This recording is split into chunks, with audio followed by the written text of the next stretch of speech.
Нийслэлийн иргэдийн төлөөлөгчдийн хураллал нь нийслэлийн засаг дарга хотын төвд автомашин тэрүү хэрэгслийн сэлбэг хэрэгсэл худалдаа эрхэлж байж чухал эрхлэгчдийн үйл ажиллагааг зогсоож авто захуудын газрыг албатан чөлөөлөх захирамжийг гаргасан билээ.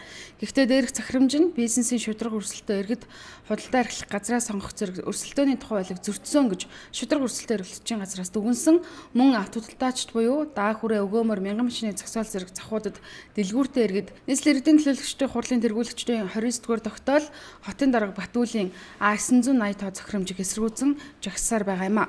Өнөөдөр ч тэд нийслэлийн захиргааны иргэн шүүхийн гадна жагсан юм.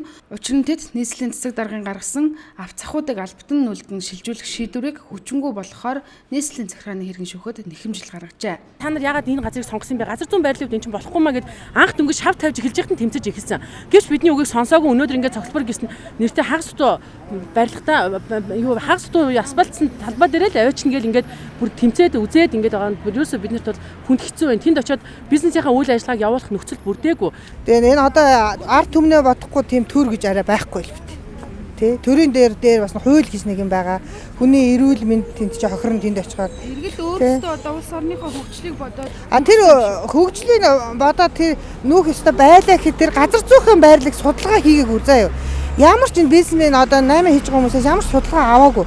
Бид одоо та нар тэнд ингэж аваачаас ингээд ийм тухтай тийм бариад оруулаад та нар орох уу яах вэ гэж надаас лав тийм судалгаа авсан байхгүй. Надаас ч юм байхгүй. Манай захирал бүгд тийм судалгаанд хамрах зүүн байхгүй байгаа. Техникийн захыг бид бас хоёр талтай байлгуул зүгээр гэж бодоод байгаа шүү дээ. Баруун талтай нэг, зүүн талтай нэг ингүүл зүгээр гэж бодоод байгаа шүү дээ бидүүс чинь.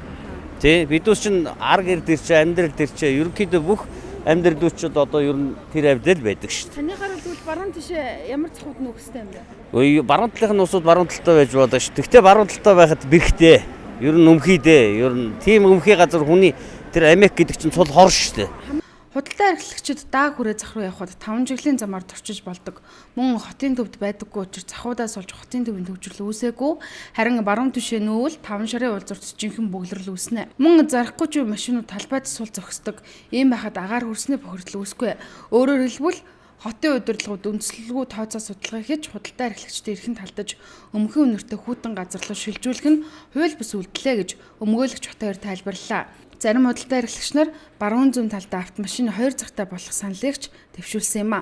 Яг зөв шударга өрсөлдөө хэрэглэгчдийн төлөө газраас 2015 оны 8 сар 9 саруудад нэг юу гарсан байх. Нэг дүгнэлт гарсан.